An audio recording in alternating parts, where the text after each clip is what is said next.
wall.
Wall.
wall.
Wall.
Wall.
Wall.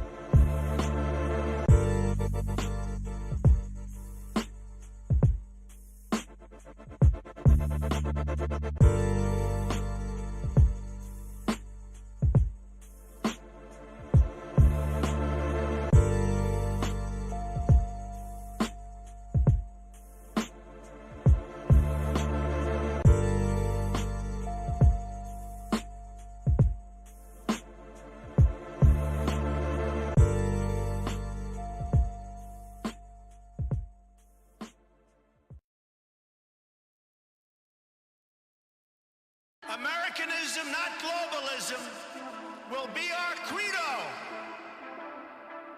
It's going to be only America first. America first. The American people will come first once again.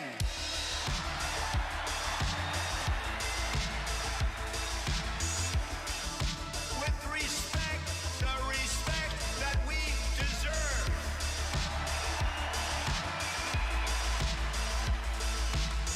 From this day forward, it's going to be only America first. America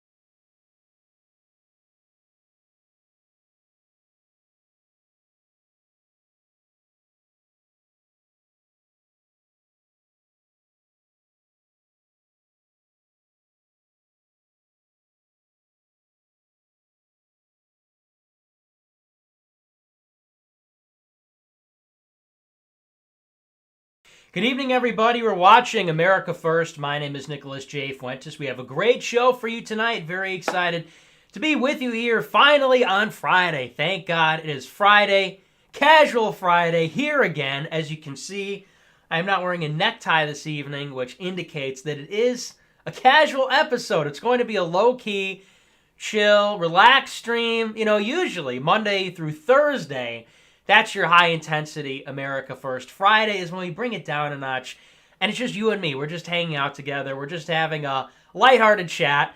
It happens to be one way because I'm only talking at you, but, you know, but it's better that way. So we got a good show. There is a lot to talk about today. Very eventful week.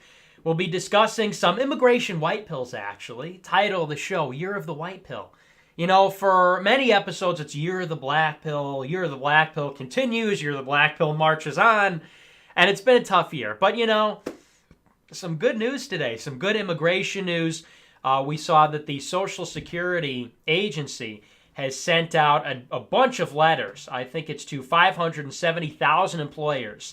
The Social Security Administration sent out no-match letters, which is like a soft form of E-Verify happening, where they're telling all these employers and what amounts to millions of workers that they have illegal immigrants working at their businesses. And so we'll go into what that means. It's kind of a complicated subject with a complicated history, but I'll explain. It's a pretty good deal, pretty interesting, pretty huge that was implemented. I know some friends that have been talking about that for a while, so that it finally saw the light of day is a very big white pill. We saw also today that E-Verify is in the immigration deal. We said yesterday that from, you know, just what I heard behind closed doors, that it was in the deal, in the new Kushner immigration proposal, but it wasn't actually talked about in the presentation yesterday during the press conference. But we have now, in fact, we have concrete confirmation that E-Verify is in the immigration deal, which is a big deal. And we have a tweet from the president about illegal immigration, which maybe, hopefully, foreshadows some things to come. So we'll be talking about that. We'll be talking about Iran and, you know, just a very quick... Oh, hang on, let me just change my video settings. A little bit funky here with our chroma key. There we go. So we do have a little development about Iran. What did I tell you? Like yesterday or 2 days ago, everybody's freaking out about Iran and the rhetoric about going to war with Iran. And what did I say? Well, the same thing I've been saying for 2 years. It's rhetoric. It's a bluff. It's part of the deal. And what do we see today? Actually, a pretty big white pill on the subject of Iran. The Washington Post releases an article that says that Trump doesn't want to go to war, and he thinks John Bolton is getting ahead of himself. And I'll read you the full article, but basically vindicates exactly what my hypothesis was on the Iran rhetoric, which is, you know, this is all part of the greater political theater strategy that we've seen for years in the Trump administration. So we'll take a look at that. And it should be a pretty good show. We'll be talking about those two big things, and it should be relaxed and low-key. Last night I saw John Wick 3. You know, and that was pretty epic. Got a little bit of a late start today because I was out way late last night. I was up until like 3 a.m. because I went with a friend of mine downtown to see the new John Wick movie. Very based in red pill. I highly recommend it. A little bit of a Friday recommendation. You're looking for something to do this weekend. Family, well, not really family fun, but hey, it's fun for the Goyim, all right? It's fun for the Aryan man. And what was notable about that movie... Because if you guys aren't familiar, it's kind of, to me, it seems like a meme movie. You know, I think our people are very much into it more than the mainstream. But what was notable about it, in my opinion, and my friend said this after the movie, I didn't even realize it, is it was just totally devoid of any kind of political messaging, any kind of pause. It was just a straight up, at least as far as I could tell. Maybe if you're reading too much into it, you could probably see there's some kind of message, but... At least as far as I could see, it was just a straight-up, good action movie, which I appreciated because every movie I see for the last how many times you go to the movie theater, it's something about girl power or it's about, you know, minorities getting the torch passed to them or, you know, there's gratuitous homosexual themes or something. So here was a movie that was just, you know, straight up what it was. So it's pretty good. So I recommend it, but that's what I've been up to. That's why I got a little bit of a late start today, like I said. The problem is, with my sleep schedule, it's like all or nothing. It's like I either sleep 3 hours and I can't sleep, or I go to bed and I wake up like 15 hours later and, it's like I'm unconscious. So kind of a tough situation. But that was what I was up to this weekend. One story, actually, I do want to talk about, sort of a minor story, before we get into our current events here. It's just so funny to me because it's just so obvious. This is along similar themes. It's along the same line as some of the stories we talked about last week, like about that Easter ritual in Poland or about, the World Jewish Congress or things like this. I see this article and I see the story. And to me, it's just so incredible, again, how obvious it is. It's like, of course this is happening. And the story I'm talking about, of course, is Polish restitution. Have you heard about this one? Pretty rich. I had not heard about this because it's not really being reported on in the mainstream media, not really making the big headlines. I haven't heard about it, haven't seen anything about it on Twitter, but a friend of mine sent over the article. And basically what you have happening is this. For years, the Jewish lobby in America has been pressuring the United States government to come down hard on Poland because Poland has not yet paid back or given proper restitution to Jews who were targeted during World War II during the Nazi occupation of Poland. And so they feel that Poland has not given them the proper land back or proper compensation for after World War II. So these people since World War II, for 70 years, have been all over the Polish government. We need restitution. We need proper restitution. Polish government won't give it to them. Probably because restitution totals $300 billion, which is a lot of money. So Poland says, we're not going to give you your restitution. We're not going to give you your money. And of course, because Poland was occupied by the Nazis, right? So the Jews are saying, well, the Polish government owes us. Well, why? The Poles were just as much, if not more so, victims in World War II than the Jewish people. Everybody thinks World War II is just about the Holocaust, but, a lot of other people died as well, not just Jews. And actually, a lot more people died other than Jews in World War II, right? Worth remembering. So the Poles say, we are not paying restitution. We were victims as well. It's too much money, and we already paid you back, whatever. And so now what the Jewish lobby in America is doing is they're using a new bargaining chip to get Poland to pay them the money. You could say they're extorting the Polish government.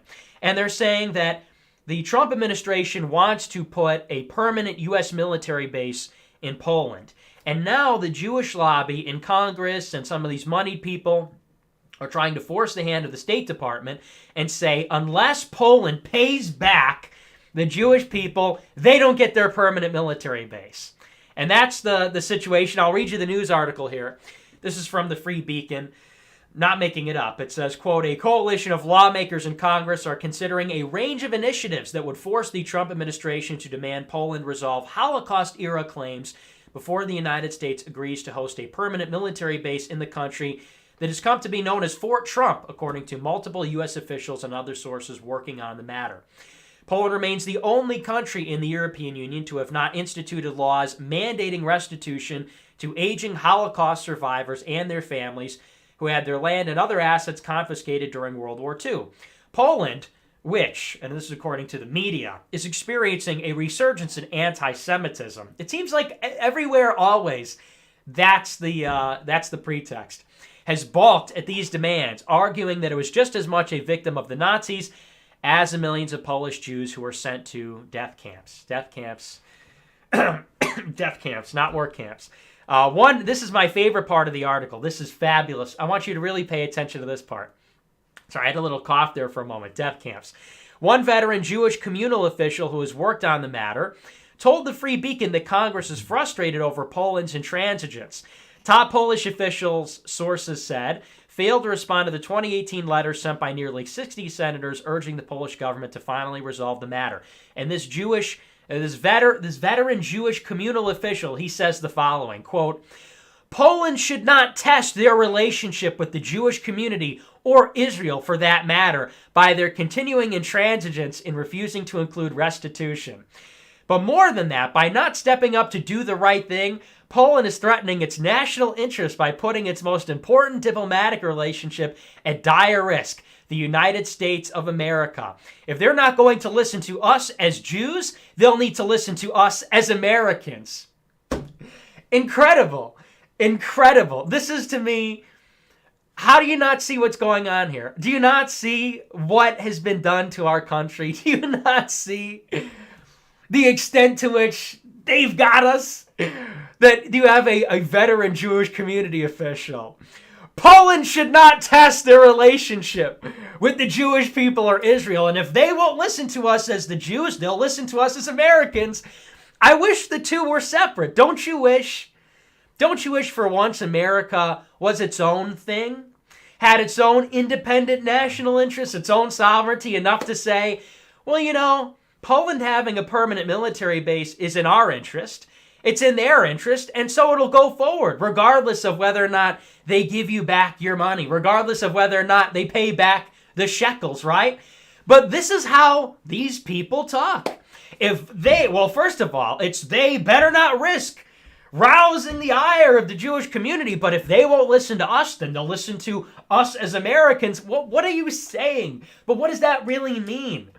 And understand, it's illegal in this country to say, or it's illegal in Florida in schools, it's illegal in America if you want a government contract, to say that there's a Jewish lobby, there's a Jewish global effort underway or conspiracy or something. It's illegal to say that Jewish people serve world Jewry or Israel more than they serve their own country. That's the State Department's definition of anti-Semitism to say that. But yet, what else could you describe this as? What else could you describe it as? Other than a $300 billion shakedown, a $300 billion extortion scheme using our country, our government, like a puppet. What else could you call it?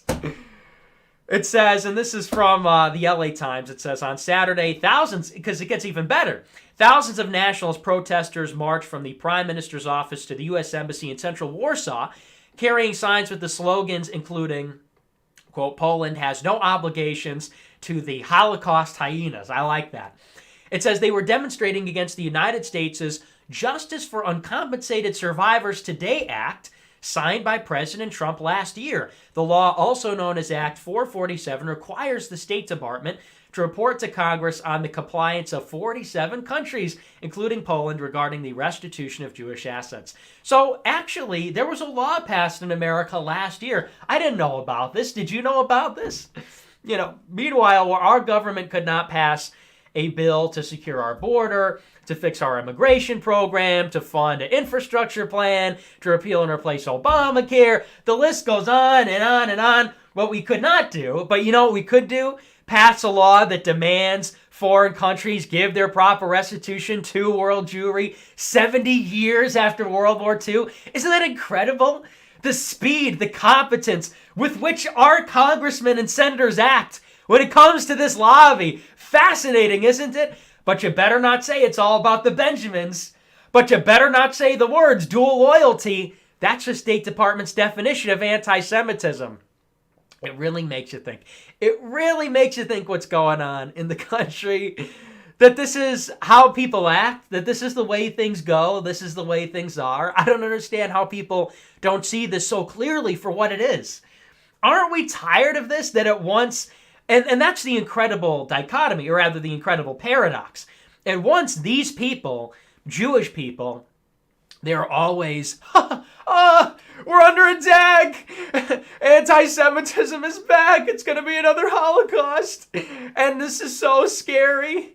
And if people make an anti-Semitic joke or you criticize a Jewish person or whatever, you say the wrong thing, it's happening again. And we have to protect Jewish people. They're the weakest minority and all this. But then at the same time, so at once, we're this constantly, perpetually under siege resurgence of anti-Semitism. It's everywhere all the time, But on the other hand, they talk a little bit differently when it comes to their claims of $300 billion. Suddenly we go from, please don't make that anti-Semitic cartoon, to, what is the quote? Poland should not test their relationship with the Jewish community, or Israel for that matter, by their continuing intransigence. If they don't listen to us as the Jews, they will listen to us as America. So which is it? Are we constantly under siege? It's another Shoah. Or are we literally bending the knee by writing laws saying that everything under the sun is anti-Semitism and writing laws demanding 310 or 300 some billion dollars in extortion money, and it's the foreign aid and support for Israel, and it's everything else, and it's Ronald S. Lauder of the world, you know what, Congress. I mean, come on. I'm not saying anything that isn't factual here. And there's, look, this is a monocausal explanation for things in the world. This is one of many other things happening, or one of many other power structures. But look, can we all be adults? Can we all, facts don't care about our feelings here for a moment, and take a look and realize what's happening in the country? Hello? So like I said, just a, casual Friday. That's just a lighthearted little story that I just noticed that I had to talk about before we get into our really current events. But it's escalating. It's getting worse. It could be a major diplomatic row between the United States and Poland. And if you're curious why that's happening, why two countries which share similar governments and similar backgrounds have been allies forever, why there's suddenly a big problem, well, maybe now you know. It's because Poland refuses to bankrupt their country by giving over so-called restitution for the Holocaust 80 years ago. We never seem to hear the end of it. So that's Poland. That's what's going on there. Such a shame. These Jewish people, they just can't catch a break. They just can't catch a break. Poland won't even give them their $300 billion restitution. They just can't catch a break. I wish I had a $300 billion restitution, As an Italian American, where's my restitution, huh? As a Mexican, Irish, American, where's my restitution, I wish there was an Irish lobby in the United Kingdom that was saying, you better give the Irish people $1 trillion, or else you're going to regret it, I wish there was an Italian lobby. I don't know who's ever abused the Italians, maybe the Arabs, going into Saudi Arabia or something and saying, you know what, you better give back our restitution, or something to that effect. Don't you wish going into Northern Africa, if you don't give us back Tripoli and everything else, it's going to be a bad time for you. But it seems like we only hear it from one group. That's kind of interesting. But, I'm sure it's nothing. I'm sure that's just crazy conspiracy theories, the ramblings, anti-Semitism, but I'm sure that's all not legitimate, right? So anyway, that's Poland. Hope it gets resolved. I hope our Polish brothers stand strong. Poland pretty based and red-pilled for taking a stand against the lobby, right? But that's Poland. We're going to move on into our more current events here, some of the bigger stuff. I guess we'll start with Iran. And like I said, very good stuff with Iran. Like I said earlier this week, people have been very concerned about Iran and what's happening with our foreign policy. There were reports last weekend which said, and this was the New York Times reporting this, that there was something like a 140,000 ground troop plan to invade Iran, and preparations were underway to launch a full-scale invasion of the country, and so on. And of course, the usual chorus from the usual suspects is, what? Well, look at these old Trump tweets from 2012 where he criticized war with Iran, and we can't do this. Mr. President, you promised, and the usual refrain. We've heard this all before. We heard it when the North Korea brinksmanship happened. We heard it when the Syria strikes happened.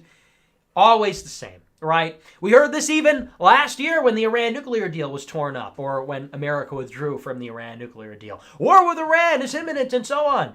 And what I said this week, as I've been saying for years now on the subject, is take a step back, all right? Calm down for 1 second. Look, get out of the nuclear bunker, okay? Put down the can of baked beans. Get out of the bunker for 1 second and just take a look at what's happening. This is not unlike what we've seen with every other rogue state that we have done diplomacy with since Trump got inaugurated.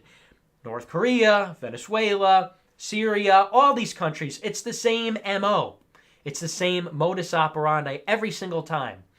And we detail it on this show every time it happens. We have a big threat. We have these gestures that happen, these very symbolic actions that are meant to inspire fear, prove that we're serious, pulling people out of an embassy, sending a carrier strike group, doing a missile test, the bellicose rhetoric in the papers, leaked military plans. And then what inevitably happens?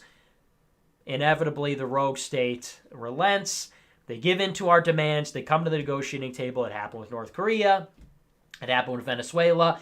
What's happening in Venezuela right now? There are talks between the Maduro regime and the Guaido resistance happening in Norway. Okay, so 2 weeks ago, everybody's getting ready for, oh boy, here we go, a 25-year in Venezuela. Come on, Trump, you're a neocon, all this. And what do we have 2 weeks later? After the coup fails and all this other stuff, now we have talks between the government and between the resistance. Oh, you mean the carrier groups weren't going there to invade the country? Gee, who could have called that? What a surprise. And here we are again with Iran. People see the reports, they see the rhetoric, and they're running for the hills, they're running for the nuclear bunker. We have here from the Washington Post a new article talking about President Trump's feelings on this. It says, quote, the Trump administration has been on high alert in response to what military and intelligence officials have deemed specific and credible threats from Iran against U.S. personnel in the Middle East. But President Trump is frustrated with some of his top advisors who he thinks could rush the United States into a military confrontation with Iran and shatter his long-standing pledge to withdraw from costly foreign wars, according to several U.S. officials. Trump prefers a diplomatic approach to resolving tensions and wants to speak directly with Iran's leaders. Trump grew angry last week and over the weekend about what he sees as warlike planning that is getting ahead of his own thinking, said a senior administration official with knowledge of conversations Trump had regarding National Security Advisor John Bolton and Secretary of State Mike Pompeo. Quote, they are getting way out ahead of themselves, and Trump is annoyed, the official said. There was a scramble for Bolton and Pompeo and others to get on the same page. Bolton, who advocated the regime change in Iran before joining the White House last year, is, quote, just in a different place from Trump, although the president has been a fierce critic of Iran since long before he hired Bolton. Trump, quote, wants to talk to the Iranians. He wants a deal and is open to negotiation with the Iranian government, the official said. And I have to wonder, is everybody just retarded that they don't see exactly what's happening here? Is everybody just on baby mode? That they can't see what is so obvious to anybody with a high IQ and knowledge of geopolitics such as myself? To me, I'm reading this article, and it should be so transparent. Who do you think leaked this? Who do you think the official is? You think this didn't come directly from Trump himself? To look at what's happening here and to call that so sophisticated and complex as to say it resembles chess in 4 dimensions, how dumb do you have to be? Trump at once, we're leaking to the media 140,000 ground troops. We're pulling 30% of military personnel from Iraq. We're sending 3 carrier strike groups. I hope we're not going to war. I hope we're not going to war. And then a week later, a leak to the media from out of nowhere saying, oh, it's John Bolton and all these others that want war. Trump just wants to make a deal. It's like, how can you not see what a transparent play that is? What a transparent political theater that is? When Trump is saying, basically, we're going to put the onus of the neocon warmongering on Bolton and Pompeo, and maybe that's why you have them in the administration to begin with, so that you could play good cop, bad cop. John Bolton and Mike Pompeo want war, but I just want to make a deal. But I don't know if I can even stop them. I hope Iran stops what they're doing, because John Bolton and Mike Pompeo, they're going to go to war, and I'll just helplessly be dragged along. I want to make a deal. I want to sit down directly with the Iranian leaders. Oh, come on. How do people not see this? It's exactly what it was with North Korea, and that's exactly how it played out. Trump hired John Bolton in April of 2018. So Kim Jong-un said in February or March, I think it was March, Kim Jong-un said, I want a meeting with President Trump. In April, Trump hires John Bolton. In June, they have the summit. Do you think the timing of that was just like a coincidence? Rex Tillerson also replaced in the same time frame between the announcement of the summit and the summit taking place, and everybody said in the middle, oh boy, John Bolton, Mike Pompeo, they're going to ruin the negotiation. No, dummy. They're meant to ensure the negotiation. They're meant to show the rogue regime that there are people in the administration that are serious about this. It's all signaling. It's all negotiation. And again, Iran is different than North Korea. I'm not a dummy. We understand that for the same reason that, Poland, there's this demand on their part to give back the the Jewish restitution. In the same way, we can understand why Iran is different than North Korea. The Jewish lobby, the Israel lobby is pushing for it. But by the same token, it's the same strategy. It's the same rhetoric. It's literally textbook, the same gestures pulling the people out of the embassy, the carriers, the carrier strike groups moving in, the leaks to the media, all this stuff. It is textbook, play for play, exactly what we saw 2 years ago, exactly what we saw 2 weeks ago with all these different rogue regimes. And everybody always, oh, Nick is neocon shilling now. He got paid by Israel, all this other stuff. It's the same strategy. It's the same strategy of containment. There's already reports that Iran is moving towards compliance, removing the missile threat, getting onto the good page with America as best they can without losing face. And we don't know. Maybe this approach will work. Maybe it won't. Maybe Iran comes to the table. Maybe not. I don't doubt that there is real inertia within the administration to bring us to war with Iran. I don't doubt that that's actually happening. I don't doubt that it's a possibility that we could go to war with Iran. But the idea that that is the most likely outcome, or that has the highest probability of explaining the current situation, is ridiculous because we see so transparently. I mean, from this article, you get everything that you need in here. Bolton and Pompeo getting way ahead of themselves. They're trying to get on the same page. Trump wants to talk to them directly. He wants to talk to the Iranians. He wants a deal. Could it be any clearer what signal is being sent?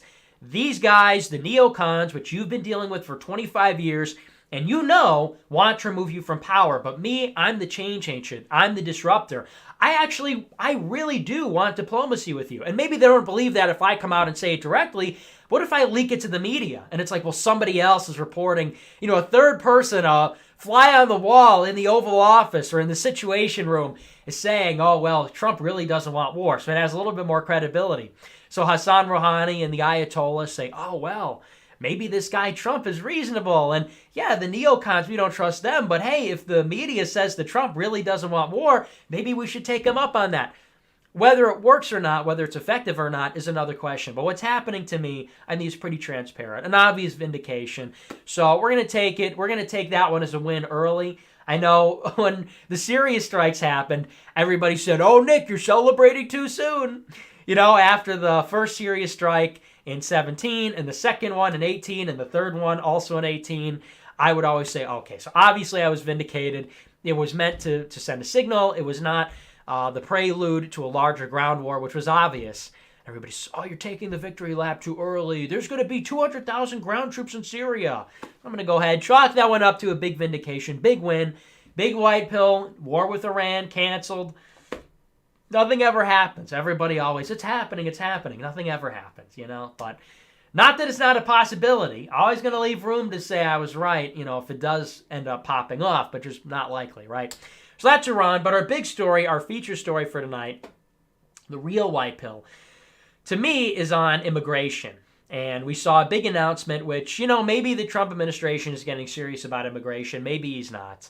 We'll have to see what happens. But I am optimistic. Like I said at the top of the show, this is from the New York Times. The Trump administration is now sending out the Social Security no-match letters to employers. And I'll read the New York Times. It explains a little bit about this.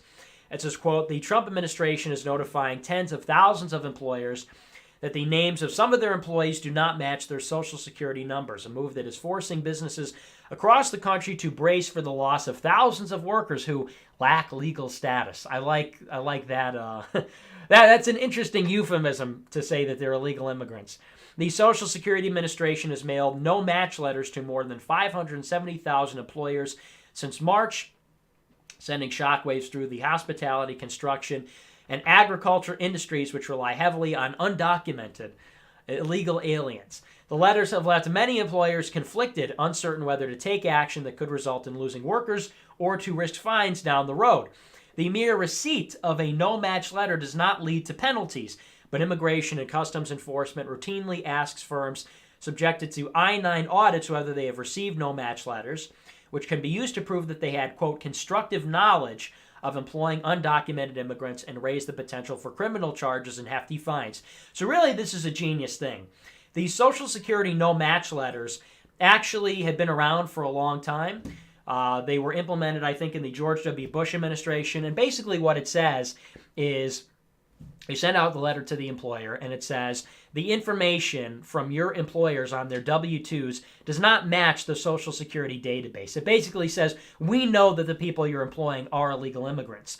For a long time, this was suspended. It ran into trouble in 2007 when George W. Bush tried to ramp it up. It was suspended under the Obama administration because of legal challenges. They said that if an employer receives one of these no-match letters, there's some legal problem where it's threatening action and so on, and so they shut that down, obviously also for political reasons. These no-match letters, they just say, there's obviously a mismatch. We know you have undocumented workers working here, illegal aliens working here, and although it doesn't tell you you have to fire them or you have to fire them or else, it does say you have these no-match letters, you have 60 days to correct the information. And then the problem for these employers comes in where if they eventually get audited or if the government ever decides to really take a look, if ICE shows up one day, they can use the no-match letters and say, so you knew there were illegals working here. Now we can file criminal charges against your business. So this affects 570,000 employers, and I've heard it's upwards of 5 million employees. So somebody said, well, actually we ran the numbers on this and it could have affected 5 to 6 million employees, but it only says 570,000. That's 500,000 employers, but it could constitute up to 5 or 6 million employees. There's something like 7 million illegal aliens, according to the census, or according to one of these agencies, which says that illegal aliens are working. So it's actually a pretty good move, and we'll have to see if there's any kind of enforcement or if this has any effect in the short term, if employers are going to take a chance, or if they're going to fire these people or what. But this is obviously a big step in the right direction. What we've seen from the Trump administration in the last month, to me, is very encouraging. Because for the longest time, why did we jump off the Trump train? Well, after the government shutdown, which was a complete unmitigated disaster, like total catastrophe, failure, like worst ever. And we've gone into that enough times that you understand. Not only did we back down on border wall funding, but we also expanded catch and release. It was immunity for unaccompanied minors. That's what's causing the surge at the border. And we've gone over the statistics. It's like every week we get a statistic worse than the one we saw the last week. It's like record number of illegal immigrants in this year, record number of illegal immigrants this month, record number of illegal immigrants in the past 100 days, greater than the last 12 years, and on and on and on, right? And how many people are apprehended, how many people are being moved into the interior, and so on. And so I was blackpilled for a long time. I remain blackpilled, basically. But you see this move with the Social Security. You see the immigration plan, which we now find out does include E-Verify.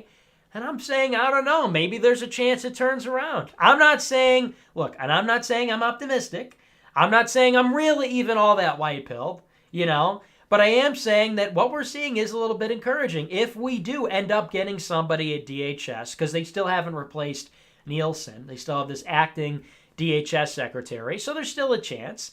That's kind of a cope. But, it could happen. If they fill up DHS, if they pass this immigration law either before the election or if he gets reelected after the election, if they do E-Verify, if they ramp up this Social Security effort and other things like it, I don't know, maybe then we turn it around. I don't know. I think that might be premature. It's a possibility. It's one among many possibilities. So we always do want to be careful. Don't want to get too optimistic because, like I said last night, when we looked at the immigration deal in detail, how many times have we seen or heard stuff like this, right? How many times have we seen some kind of half-baked unilateral action, half-baked executive order, or a big promise, or a big proposal? Ann Coulter pointed out that this immigration proposal is basically like the RAISE Act, but actually a little bit worse. And we could have passed the RAISE Act when we had the Congress and the House, or rather when we had the House and the Senate, right? We could have passed that 2 years ago, and we just didn't. Never mind that we had great legislation. Never mind that we had a great proposal. We couldn't pass it. So what good does this make if we have another genius proposal, and all these policy people came together and they really worked on it? What good is good legislation if he can't even pass it? And it doesn't look like we're going to now. And if we get a Republican majority in 2020, what's the guarantee we pass it then, right? So always we want to emphasize caution, and even with the Social Security no match letters. This has the potential to do a lot of damage. This has the potential, it probably will, get a lot of illegal immigrants out of the workforce and maybe even out of the country. But I don't think that really begins to happen until you have serious enforcement, until you have ICE show up at these employers and really ramp up the enforcement. And that hasn't happened yet. So we do have a tweet from the president today, which I got very excited about. He said, quote, "All people that are illegally coming into the United States now will be removed from our country at a later date as we build up our removal forces and the laws are changed.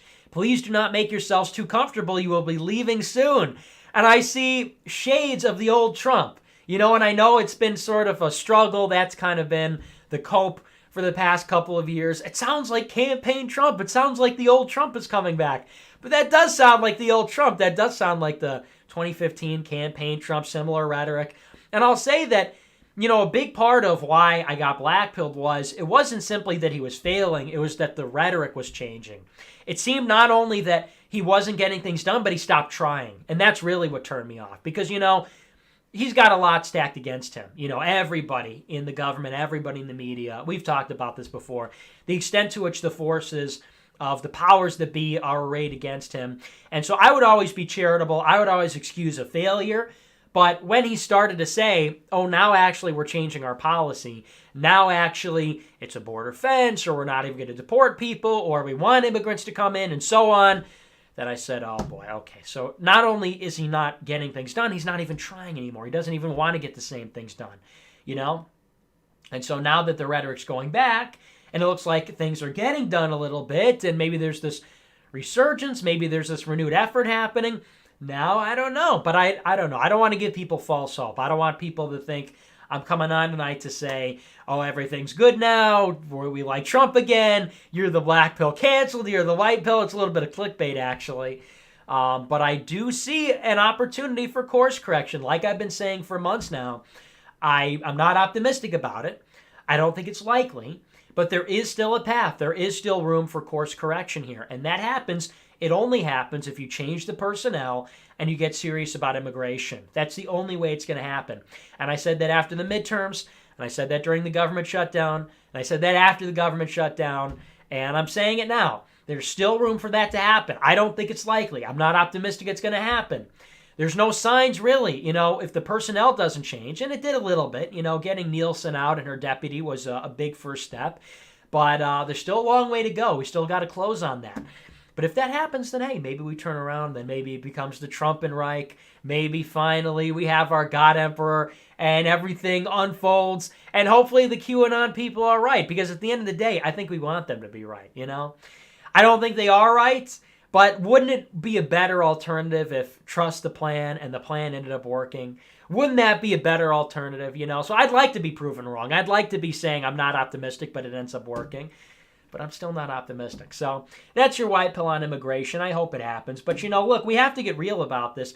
Even if all this stuff is pulled off, even if E-Verify is implemented, even if this immigration law is passed and it's a good deal and so on, we're still screwed. That's what people don't understand about the way the country works. We still have to make long-term structural changes to get the country back into a good state. Because where we're headed, even if we temporarily stop immigration or we stop the increasing of immigration every year, the acceleration of immigration, even if we did everything that was necessary yesterday, and that's not going to happen. We're going to make compromises and we're going to put together something that's practical and feasible and all the rest. But even if we did everything that was in our power, forget political feasibility and practicality, if we did everything possible to start to reverse these things yesterday, it still wouldn't be enough. And yet people kind of have to understand that. People have to get that through their heads that, the next 20 to 25 years or 30 or 50 years, whatever, so many generations, it's going to be a long time before we get back to any semblance of where we were before. Every day that comes before us politically will be worse than the day that came before it. That's kind of a dark, black-pilled thought, but that's the reality. And it's going to be a long time before the days start to get better. So that's the reality we have to kind of come to grips with. Every day down the line will be worse than the day that came before it, until maybe 50 years down the road. Then we can start turning things around. Then if we worked hard, if we put our nose to the grindstone or whatever the expression is, You know, we worked hard, we made sacrifices, we were patient, we did the right things, we were smart, we were strategic, and everybody did their part. Maybe in 50 years, then it'll start to go in the other direction. We'll start having better days and we start improving the country. But people kind of have to understand that politics is not an expedient for civilizational, societal change. It starts with families, communities, at the lower level, and it builds up gradually, and it takes time. Immigration, don't get me wrong, immigration reform is a good thing, and that'll help us in the long run. That'll make our job easier. But it's not a fix-all. It's not a panacea. It's a Band-Aid. It's a Band-Aid on a much larger problem that's getting worse every day. And it'll take time before we get back to where we were. It's possible, but I don't want people to think, oh, well, if Trump just saves the day with the immigration bill or Trump, passes the right laws, well, then we've made America great again. It'll help us. It can definitely help us and can buy us more time. We should never, I don't think, until it's really clear that it's over, say that we should stop pursuing political solutions or political expedients or things like that, but you got to understand the limitations, the shortcomings of that kind of a strategy. It only will get you so far, and I think we're already kind of seeing that. 4 years or how many years? 2 years of the Trump administration, and how far has that gotten us? It may have bought us a little bit more time, and hopefully gets reelected. It'll buy us a substantial amount of time. Maybe some good things happen, start to reverse some of these trends or help us out in some ways. And, we'll have to wait until the point when electoral winter happens and it's game over and we're really done, and then we start to explore other options. But for now, that's, I think, the way we have to look at it. So that's our immigration white pill. Kind of a white pill, kind of a black pill. It's just a reality pill. It's the way things are. Take the hello, sheeple. Take the reality pill, all right? So anyway, we're going to take a look at our super chats, and we'll see what you guys are saying about all this. I don't know what's going on. It must be some kind of issue with the stream, because it looks like the stream's cutting out for a couple hundred people every like 4 or 5 minutes. But let's take a look. We'll see what people are saying here in the super chats. We've got Jaden Davidson who says, Nick, what are your views on GATE and accelerated learning programs in general? As a former participant, I believe it may have been constructed to suppress and whip in shape the future intelligentsia. I don't know what GATE is, so I couldn't tell you. Joshua Larson says, hey, big guy, the real reason why everyone thinks you're looking chubby these days is because every time an Anglo sends a super chat, you gain pounds. That's funny. That's a good joke. Tyler says, Ho's mad for the 72nd hour. And then he does the John Wick quote, Parabellum. Yeah, I think the Ho's mad thing is kind of stale, honestly. Don't mean to burst your bubble. Don't mean to be rude. But you say Ho's mad, and I don't know, it feels kind of stale to me already. I don't mean to be that guy, but I have to be, because I feel like I'm the only one who's constantly vigilant about the stale content, the stale memes, and I think the Ho's mad thing is already on its way out. I see some people using it, and I'm like, dude, you're cringe. You're cringe, and you're saying Ho's mad. What does that say? It means, it's cringe. So I think it's on its way out. I would say maybe there's another grace period of 24, 48 hours, but in my opinion, it's already done. I'm not going to be saying it. So that's just my opinion. Tim E. says, today has been Norway's National Day. Can we get a hip hip hurrah for Norway? Love the show. Keep seeking God. I don't know if I'll give you whatever that is, hip hip hurrah. But hey, happy birthday. Congratulations on your National Day. Hope it's a good one. I guess I'll be celebrating with you. Microwaves Easy says, reminder that whiteness is code for Christianity. Why else do wokeists tolerate Muslims and their beliefs? Because they too hate Christ and Our Lady. I don't think that's exactly true, but there's definitely overlap, because they hate white liberals too.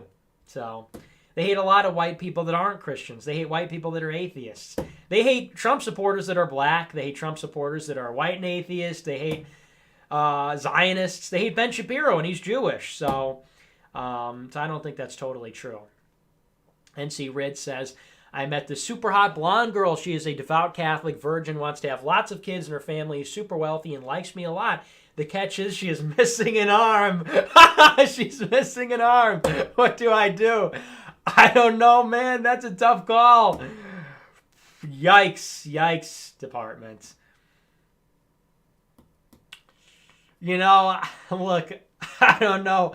Maybe this says something about me, but, my minimum qualification is going to be 2 arms, 2 legs, 2 eyes. Okay? Look, does that make me a bad person? Does that make me superficial? Maybe if I met a girl and we became friends and so on, but I don't have an arm, I'd be like, but I've gotten to know you and that doesn't matter to me. But on the face of it, a girl without an arm, gee, man, I don't know. I don't mean to make people feel bad. I mean, if you have an arm, if you're missing an arm, that's a terrible circumstance. And, I guess people like that should be loved. And they deserve affection. And they deserve all that. But I don't know. That's a tough call.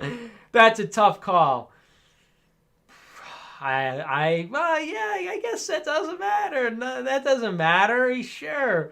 That doesn't matter. What matters is that she makes you happy, and she's a good person. She has a good personality, right? That's what matters. So I'm going to say, go for it. Why not? I don't know, man. You're putting me in a tough spot. I would want just the normative qualifications. Like I said, 2 arms, 2 legs, 2 eyes. I don't know if that makes me some kind of, am I discriminating against the differently abled there or what? But it's like, I don't know. I feel like that's kind of the minimum. But hey, she's probably a sweetheart. So why not? Go for it. That kind of stuff. In the end, those things matter a lot less than if she makes you happy, right? I guess if she doesn't have an arm and you got to help her brush her teeth or something or whatever. I'm kidding. Terrible jokes. You're going to have to go to confession for that one. Yeah, I don't even know how to answer that question seriously. John Shepard Smith says, so in retrospect, did the normalization of Trump with Kanye and Kim pay off for us, or did it have the unintended consequence of Trump gaining more centrist popularity and moving him to the left of the base? People's political thinking is just so, I don't even know. It's like how children would think about politics. It's just so abstract and conceptual and Chuck E. Cheese. It's Mickey Mouse, when people think about this kind of stuff. Well, maybe Trump helping Kim and Kanye helped in one way, but maybe it moved his base to the left. What are you talking about? What do you mean? How did that happen? It was like when I was talking to that guy on the stream with Soph, and he's like, well, if the government acted to fix censorship, then doesn't that mean the right will like government, and therefore the right will move more towards a statist position and so on? It's like, what? You got to think of it very simply. Trump has Kanye West in the Oval Office. It costs nothing. It maybe increases the black vote. That's it. There's a big room for benefit, There's a big room, if it takes off, you've destroyed the Democratic Party. If it has a marginal impact, it helps. If it doesn't, what did it cost you? It's a little photo op. People forget about it. Life goes on. But did Trump meeting Kanye West move him to the left? How would that even happen? What do you mean? You think enough independents and centrist people said, oh, Kanye West in the Oval Office, I'm a MAGA person now. And there was this meeting in the middle where Trump then at the same time, these people, they don't even know what their own base wants, but they're going to say, oh, centrists, because of the Kanye meeting, are now on board. We have to move to the left. Crazy. I don't know why people think like this, but I see a lot of it. I see a lot of it on Twitter. I see a lot of it in the right wing. No way. Silly question. John Q. Public says, no offense, but silly question.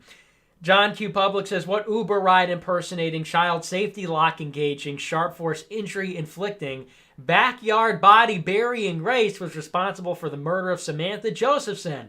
ABC Media, The Human Race. I recognize that joke. Yeah, I recognize that joke. I, too, am a fan of Sam Hyde. Yeah, very, very true. Very funny, but also true. Rugal says, marry one-arm waifu, get castizo made for housework. Yeah, not a bad idea. Samurai Spirit says, I think about my father. He never reached heights like me, but in a lot of ways he had it better. He had his people. They had their standards. They had pride. Today, what do we got? A quote from Tony Soprano. So true. So true. Boomers don't know how good they had it. Truly. And I guess Tony Soprano's a boomer, right? Because he was 40 in 1999, right? Or 41 or something. So he would be... So yeah, he would technically be a boomer. But yeah, that's thanks, boomers. For boomers that are thinking like that, if my father ever catches himself thinking, my parents had it much better, it's like, yeah, maybe boomers should think about that. Pinky Culture says pinkies are very cute. Okay.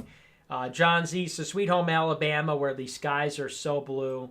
And he's sending me, Sweet Home Alabama, Lord, I'm coming home to you. Here I come. Owen Benjamin led me here. By the way, he's taken a liking to you. He says you're a smart young man. Keep up the good fight. Well, thanks, man. Much appreciated.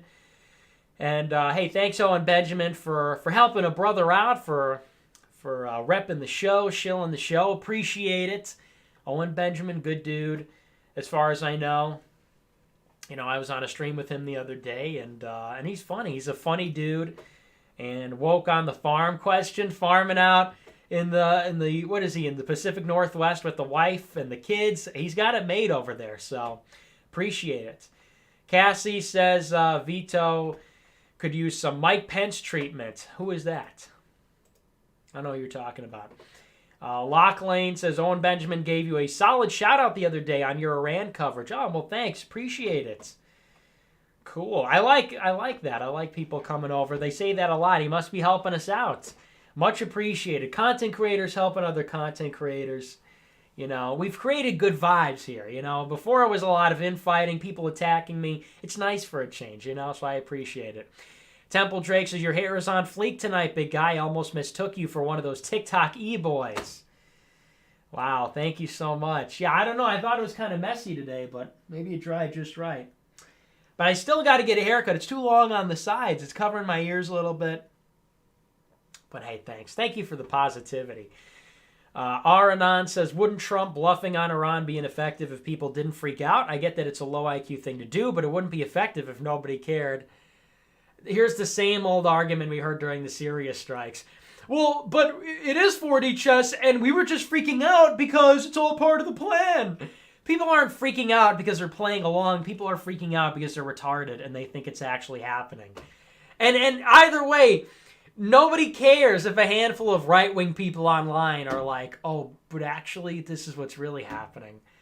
It's just such a cope. I've heard that cope for literally years now. I've heard that cope for 2 years. Well, maybe it was 4D chess after all, and Nick was right. But we were right to freak out because it's all part of the plan. We have to freak out. Like, no, you don't. Actually, you don't. As a content creator, I have to tell you the truth.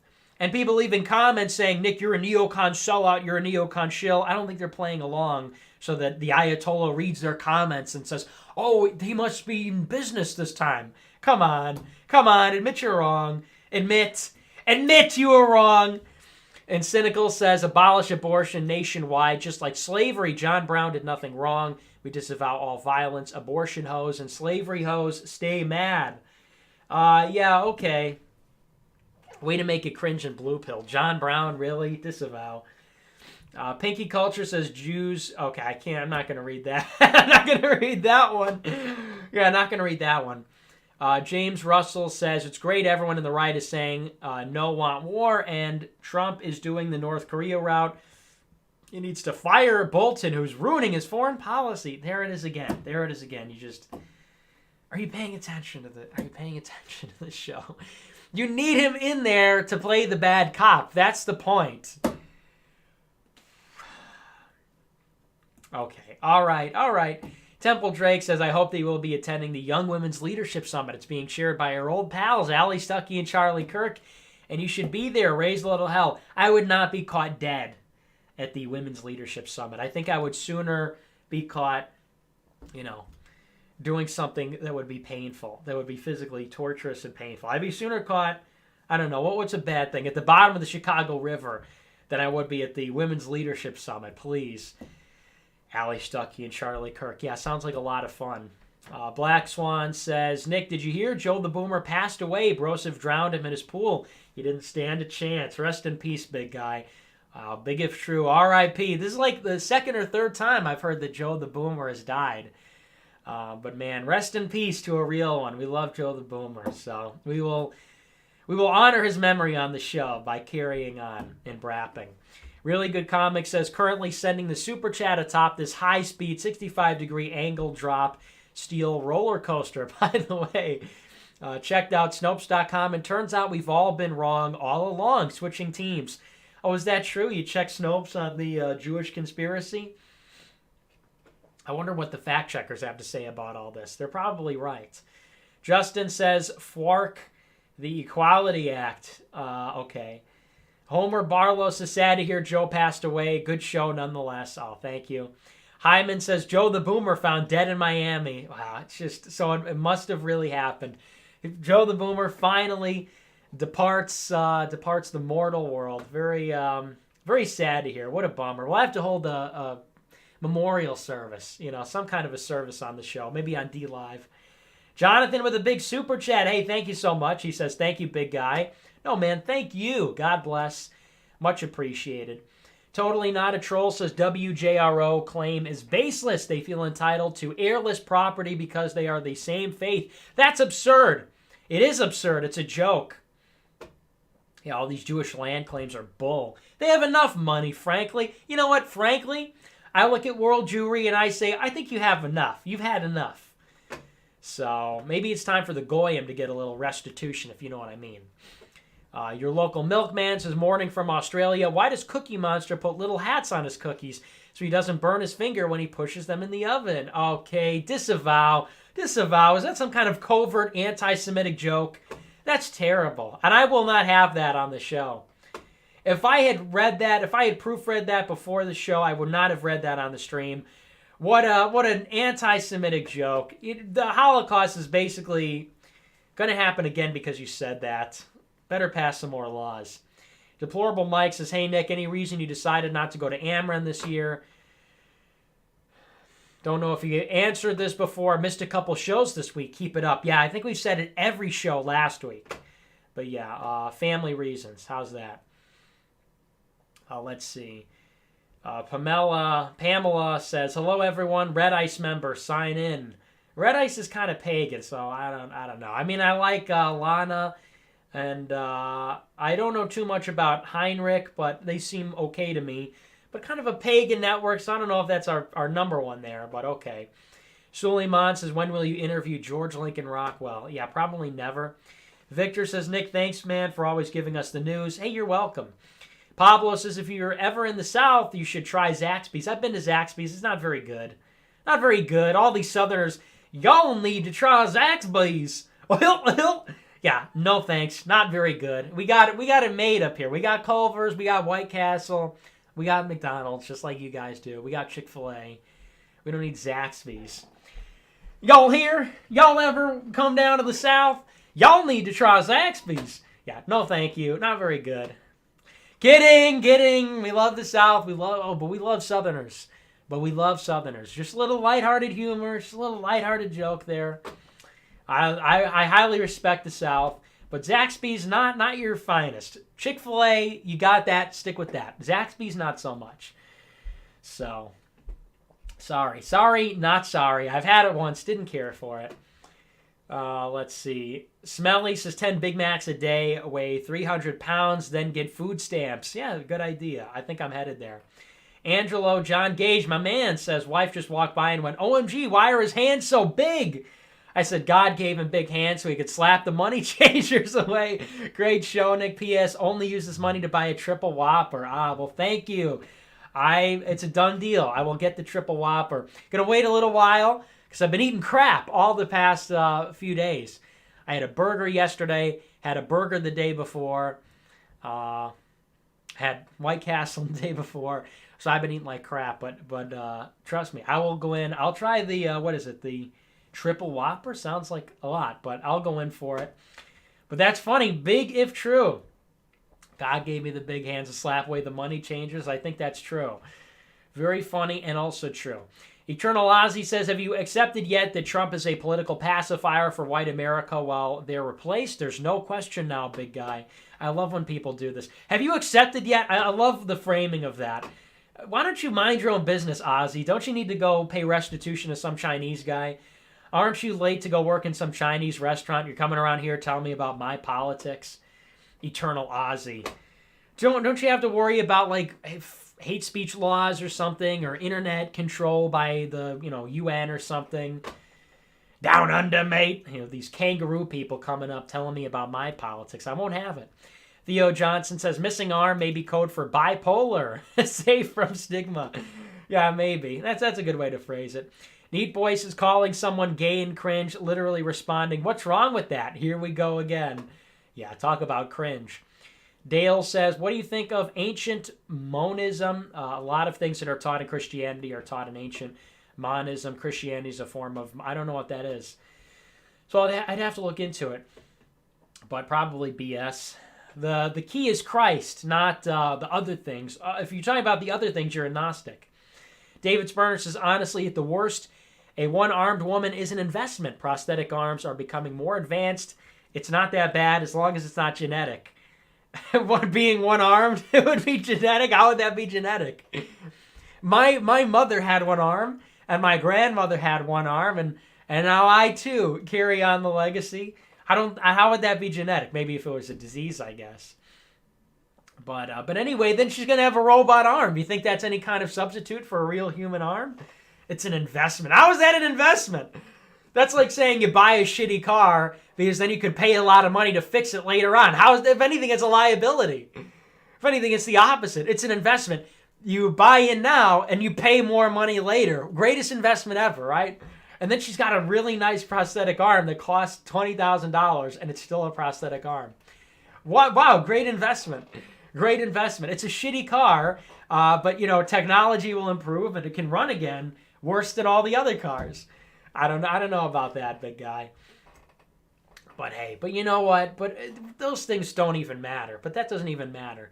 I always am worried about signaling against that stuff because I'm worried that God, in his infinite wisdom, is going to say, oh, you wouldn't marry someone with one arm? I'm like, oh, no, please. Bam, I get in some accident, lose an arm, and then that is like my comeuppance. That is my penance now to live with one arm and face the same stigma, face the same sort of prejudice and ignorance that I once had about one-armed people. And then I will say, I understand. Now I have empathy.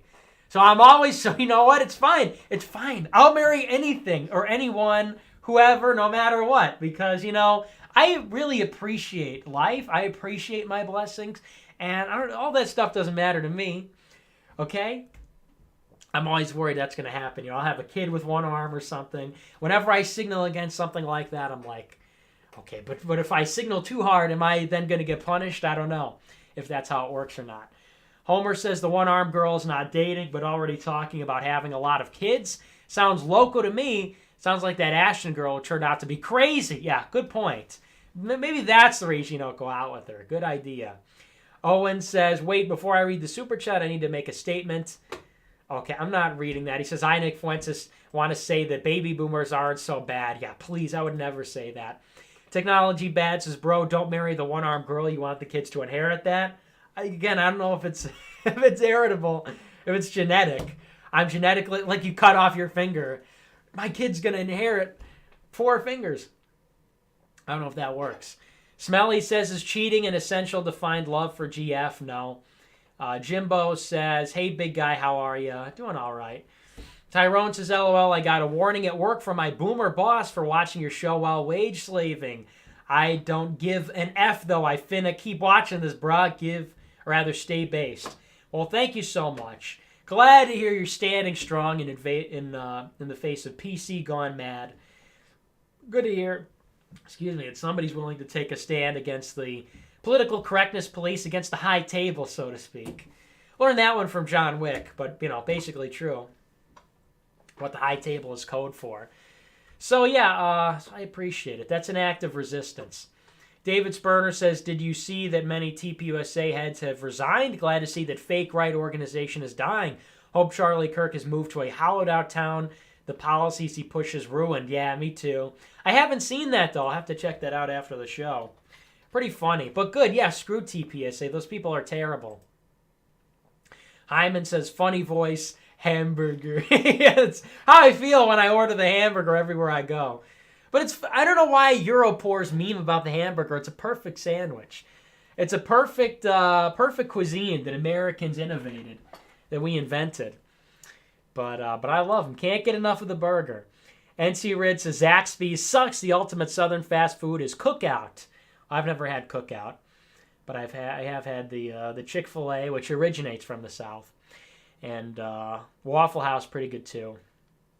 So what's that other one? What's the other one? Cracker Barrel, but they don't call it Cracker Barrel. They call it Cracker Barrel or something like that. You know, they kind of say it. It's just a little bit different. It's a little bit different. Say Cracker Barrel. They kind of say the barrel part weird. I say Cracker Barrel, and they say Cracker Barrel. You know, there's sort of a Southern drawl about it when they say it. I can't quite emulate it, but they're okay. They're pretty good. It's just so tacky. That's kind of what I don't like. That's kind of like how the South is to me in a nutshell. It's good. It's just so tacky. You know, I mean, I go into the Cracker Barrel, and it's like, are you a restaurant? Are you a store? You must decide. You must choose. Are you going to sell me a great plate of biscuits and gravy and just no frills, and it is what it is? Or is there going to be some stupid, smelly, dumb little store connected to it they got to walk through? You know, and that's kind of how I feel about the South in general. It's like, it would be fine, but just why are you messing around with all this goofy stuff? Why are all these Dixie people all about this cringe, sort of goofy stuff, you know? So that's my feelings on that. But Cracker Barrel, good food. Waffle House, overrated, but okay. Chick-fil-A, good. But not feeling the Zaxby, sorry to say. God's Plans is what you know about Raising Cane's, though, Nick. I've had Raising Cane's. I went to Boston University, and there was one right across the street from West Campus. So I went there a few times. Also not very good, you know, very overrated. What is it? Chicken finger sandwiches, chicken tender sandwiches, and the sauce isn't very good. So I wasn't feeling it. I went there like once or twice, maybe 3 times max, but not really feeling it. All this stuff is overrated. You guys have bad taste. Riley says, heard of True News and Rick Wiles, news from a Christian Orthodox perspective, super anti-Zionist. Maybe a place there for you? I don't know. I like to do my own thing. And anyway, yeah, I know about them. I retweeted a clip from them today. So, yeah, I know about them. Neon says, interview Martin Lucifer. Okay, I'm not going to read that part. Jay Manis says, Neo Nick, this whole movement began with the 2007 Ron Paul Revolution, which was anti-Fed. Show some respect for the ones who came before you, big guy. No.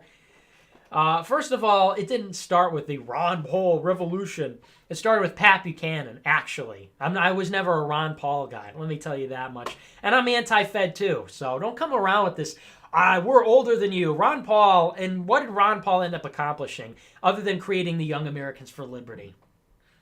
You know, it's like a boomer Republican saying, respect Ronald Reagan. You know what? Fuck Ronald Reagan. Fuck Young Americans for Liberty. How about that? Because that's the only thing that Ron Paul really created. A lot of talking and sold a lot of books, and he got a website, and he started the worst college campus organization in the country. So yeah, congratulations. Yeah, a lot of respect for that organization that accomplished nothing other than to energize the pro-business movement, you know?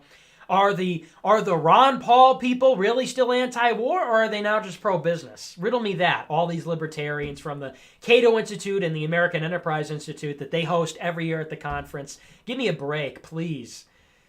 I hate that. Show respect to the people that came before.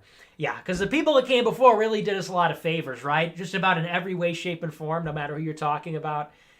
So you can F right off with that. Zachary says, what's more gay, 8 guys banging 9 guys? I'm just not going to read that. Alex Ware says, make no mistake, girls still love you. Yeah, I know they do, but I've never really been a fan. You know, how many times do I have to say it? David Spurner says, super chats are a better investment than rich paraplegic GF. Changed my mind. True. Unironically true. You could spend $20,000 on a prosthetic arm for your wife, or you could just give me $1,000 in super chats, and you're saving the white race. So, choice is yours. ASDF says you cut off an arm and it cancels out genetically for your progeny. This fixes the dire problem, as one-armedness is a well-known dominant trait. Yeah, I believe you're right. Lauren Rose says, I'm hanging out with Shawnee tonight in Nashville. How do I maximize my experience? You're looking a little chunky, big guy. Be like Christopher, not Tony, and do heroin. and do drugs. No way. I'm not chunky. I'm just filling in. All right, I'm maturing. But how do you maximize with Shawnee? Just don't give him a hard time. Shawnee says he's autistic. I don't know, but he's very impatient. Very low threshold for a lot of stuff. But he's a good dude, but I hope you have fun. NC Rid says, okay, thanks to Chat and Nick, the one-armed hottie and I are going to see the Pikachu movie tomorrow night. I'm taking the amputee pill. All right, well, have fun with that. You know, I guess something, a little trick you can try is you should sit on the side where she doesn't have the arm so you don't have to share your popcorn. Because that's the way I am. When I go to the movie theater, I like to just get my own. Even if it's $8, $15, I don't care. The popcorn is essential, and I don't like to share. So that's a little bit of, I guess that's the white pill about a one-armed GF is you just sit on the side without the arm, and you don't have to worry about that. She's not going to reach all the way. She won't reach all the way, you know. She's just out of luck, so you just eat your popcorn, and what's she going to do? So maybe that's the red pill there. Zachary says, okay, robot arm GF or big milkers Brittany Venti. Probably the latter. Jay Manis says, you were in diapers in 07. How could you like Ron Paul? Ron Paul's still alive, dipshit. And I met Ron Paul, so. What a stupid, dumbass libertarians, man. Stay away from the show. If you're a libertarian, all right, we don't need libertarians. Libertarians are why we are in the situation we're in right now. All these Ron Paul, I'm sure he's a Gen Xer, some Gen X Ron Paul tard. Ron Paul revolution, man. Yeah, how did that work out? You go to the Young Americans for Liberty conference, you see what that turned into? Congratulations. Theistic says Christianity needs to embrace evolutionary biology. Yeah, I don't know, maybe. I don't know enough about it. But it looks like that's our last Super Chat, so that's going to do it for us tonight. Look, I'm tired. It is Friday. I got libertarians in here. I got boomers in here. And so that's going to do it for us on the show tonight. Remember to check us out at America First at NickJFuentes.com/membership. To get your America First premium subscription, it's only $5 a month. You want an additional show every week, so be sure to check that out. Link is down below. Remember to subscribe to the channel. Give us a big thumbs up. Leave a comment down below. Click the notification bell to get notified every time I go live. Remember, we are on the air Monday through Friday, 7 p.m. Central, 8 p.m. Eastern Standard Time. I'm Nicholas J. Fuentes. As always, thank you guys for watching. Thanks to our Super Chatters. Thanks to our premium members. Thanks to everybody who watches the show. We love you, folks. And we'll see you on Monday. Until then, have a great weekend. Have a great rest of your evening. Americanism, not globalism, will be our credo. It's going to be only America first. America first.